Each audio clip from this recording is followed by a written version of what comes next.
Hey, what's up? Hope everyone's doing okay. So this is week 12, and the readings of this week were Judges 9 through Samuel 3. So we're wrapping up the Judges, and we're getting towards the Kings. So sometimes I think about, or at least I have thought about, what's the difference between a judge and a king. And I think back in the day where the judges, they just didn't have complete authority. So when you think of a judge, at least today, it puts into mind, like, there's a judge, but there's a juror, and there's also a executioner, or somebody who, you know, carries out the punishment. And sometimes the judges do that, but sometimes there's a juror depending on the situation. But a king, I feel like, is the judge, juror, and executioner. It's complete authority. And so I think that you're getting towards the end of more of a, um, like a different parts, like a check and balance system of the Jews, and then you're going towards a more authoritarian kind of a king-like structure. And the Jews wanted the kings. They looked around them and they saw the other countries had kings, and they wanted a king for themselves. And God warned them that that wouldn't be the greatest thing to do, but they did it anyways. And Samuel appoints the first king. He doesn't appoint it in the readings from in Samuel 3. They haven't got to appointing Saul yet, but you get towards the end of Judges here. Um, and so, it's interesting too, because I've always, kind of hard to put into mind that Samson was a judge, although he's famous for killing like 1,000 people with the jaw, the bone of an ass. That's kind of like what he's famous for. But he also judged Israel for 20 years, and he's obviously famous for, I think it was Delilah who cut his hair, but three other times before that, they did other things to him. I think it was three times before that. They did other things to him too that he told Delilah would make his strength go away, and each time it didn't go away. So sometimes I think about that. I'm not quite sure, but at any rate, so the first day that I have on Monday was, I think, Jephthah was the first one that I had. And Jephthah was interesting because he was from what I understand, from what I remember, he was the son of he was a bastard child. Like, his dad was an Israelite, but his mom was like not an Israelite. I don't know if she was a prostitute or whatever, but he was a bastard kid, and they sent him away, and then they made him come back, or they asked him to come back to fight a battle, and then he won the battle, and if he won the battle, he was going to be the one that's in charge. But he's also really famous for the incident where he told God if he wins the battle that whoever greets him at his door, that he'll sacrifice to God, or whatever greets him at his door. It wasn't whoever, but whatever greets him at his door. And so his daughter ends up being the one that greets him at the door, and then he's like, "Oh, I've done this horrible thing," or you didn't say that. I forget exactly what the words that he said. Um, but he's like, I have to do this thing, or his daughter was like, "You go ahead, you have to do this thing that you promised God you would do." And so, um, I guess he sacrifices her to God. We don't really know exactly, but it seems to be that he did. And how he sacrificed her, I don't really know. It's just pretty bad. But she went to the mountains and bewailed her virginity, which I don't understand what that means. But it says that she died a virgin, and so and then there was like a custom or something where the Israelite women would go once a year or something. The virgin would go up and honor her, and so I'm not exactly sure what happened there, but that's just kind of an interesting situation. And um, there's just a lot of question marks about what exactly that all means and what exactly happened. And it's pretty it's pretty outrageous, and it's pretty kind of a horrible thing, that situation that happened. And I read the Bible, I feel like God can speak to you in so many different ways, and uses all these different events and uses the Bible to speak to you and to have like a personal message to you. And no matter what you're going through, no matter what your life is offering, or no matter what situation that you're in, there's somewhere in the Bible that I feel like he can use as a tool to utilize it. He can utilize that and help you to understand or to communicate with you. And just all these interesting things that happen. And in the Bible, it's really long, and there's just like each, no matter what the situation is, I think that God can speak to you, or at least it's a tool. I don't know about every situation. Sometimes I think God speaks to you in different ways, but he definitely has a big source of ways to communicate to you through the Bible, and the different things that happen and the different events that happen, and how you interpret them. And because how you interpret something depends a lot where you are in your life and how you feel at that given moment. So um, for me, it's just something that I kind of think about. And then Tuesday I had Samson.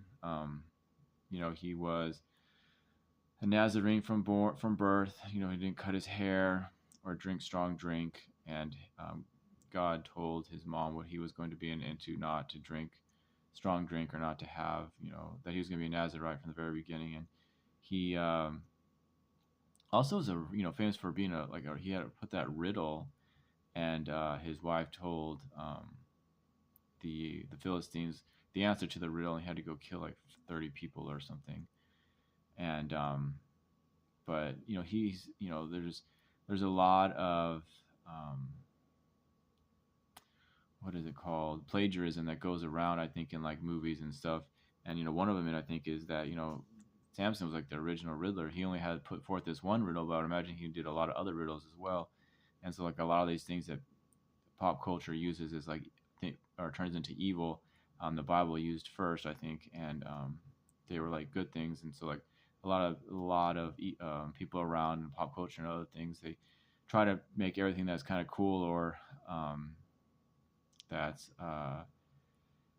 attractive to a person, and they try to make it into something that's evil. So okay, they're like, okay, if you do this attractive thing, if you do this cool thing, then you're evil. And I think that they do that with like the Riddler, and try to use like bad guys as like the that do riddles and stuff. And with Samson, he's like, at least the beginning, from what I read so far, what I remember, he places forth as a riddle, but so I mean, imagine he did a lot of other riddles as well. And he's kind of portrayed as like this person that could kill 1,000 people, as like this big gigantic guy, but also obviously he was really, or it seemed to be, at least he was very intellectually gifted as well.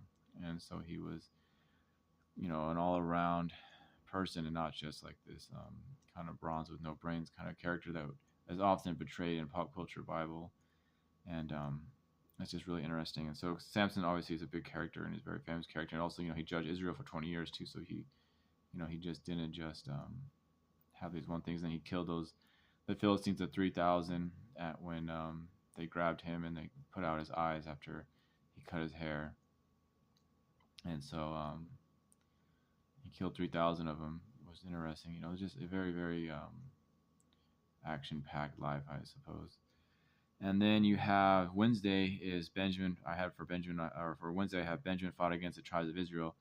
And that was that situation where there was the girl, the wife of the guy, his concubine, and she left and played the whore for like 4 months or something, and went back to her dad's place. And so the guy went out and got her, and then he got her, and then he brought her, trying to bring back her home. And then he stopped in a town, I forget which town it was. And when he stopped at the town, they were in the streets, and some guys like, okay, you can come into my place. And he came to his place, and then the people, just like Sodom and Gomorrah, they surrounded the house, and they wanted to know him. And so we can all imagine what that was. But then they put out the girl instead, and the people like just abused her until nightfall, or until daylight. Sorry, after nightfall, and she died.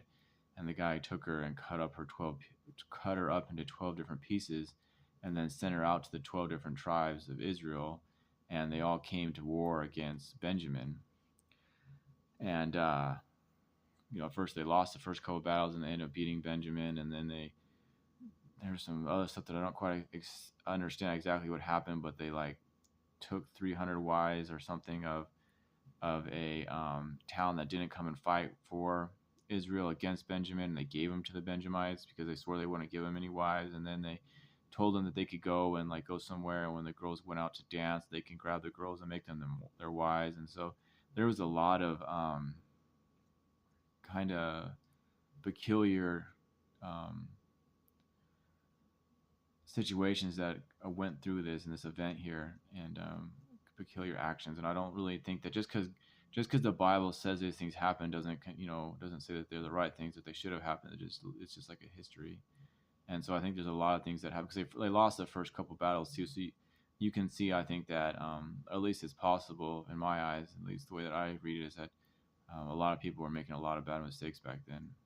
And, they weren't exactly justified in their own right when they went against Benjamin. I feel like that's why they lost the first couple battles. And then you can kind of have a little more evidence of this because of the actions that they took place after this to give to the Benjamins for wives and stuff. And so I don't know, it's just I don't know, some questionable situations, and some questionable things happened.